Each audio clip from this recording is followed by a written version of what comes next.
Dictation start होगी 5 second बाद।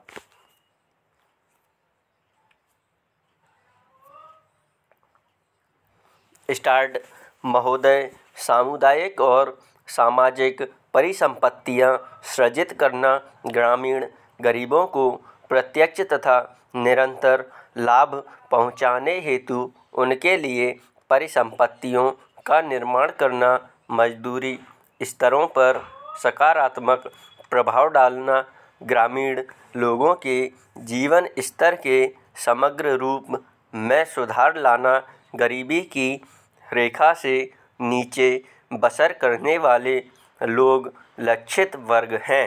अनुसूचित जातियों, अनुसूचित जनजातियों और मुक्त बंधुआ मजदूरों को वरीयता दी जाती है। रोजगार के 30% अवसर महिलाओं के लिए आरक्षित हैं। केंद्र और राज्यों द्वारा 80 व 20 के अनुपात में व्यय वहन किया जाता है।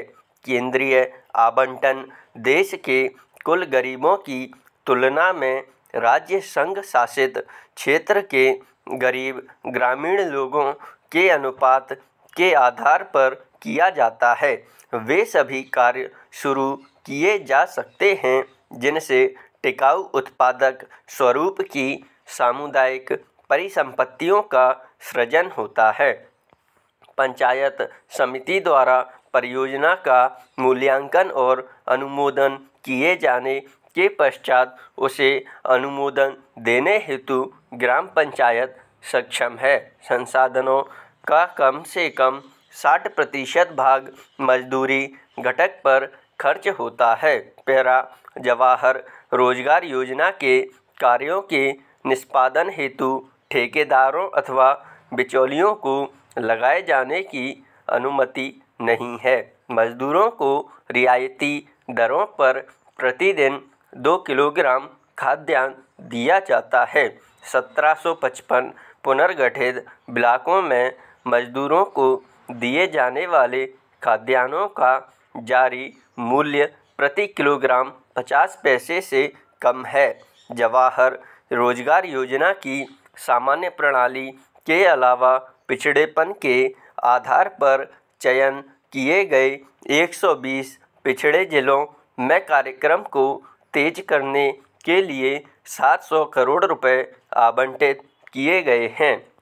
जवाहर रोजगार योजना की तीसरी पद्धति में विशेष और अभिनव परियोजनाएं प्रारंभ करने का प्रावधान है, जिनका उद्देश्य मजदूरों का नगरों में पलायन को रोकना, महिलाओं के लिए रोजगार के अवसर बढ़ाना तथा स्वयंसेवी संगठनों के माध्यम से ऐसे विशेष कार्यक्रम चलाना है जिनका ध्येय जल संभरण विकास, बंजर भूमि का विकास करना हो। मानव जीवन यापन के लिए आवास महत्वपूर्ण है और इसलिए सामाजिक आर्थिक विकास के लिए यह आवश्यक है। ग्रामीण लोग अच्छे उन्नत किस्म के मकानों की अत्यंत आवश्यकता महसूस करते हैं।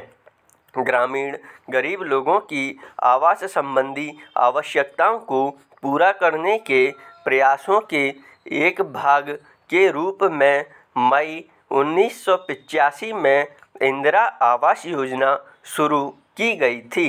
यह कार्यक्रम अब जवाहर रोजगार योजना की उपयोजना के रूप में कार्यान्वित किया जा रहा है। इस कार्यक्रम का उद्देश्य गरीबों में निर्धनतम लोगों के लिए निःशुल्क रिहायशी मकानों का निर्माण करना है।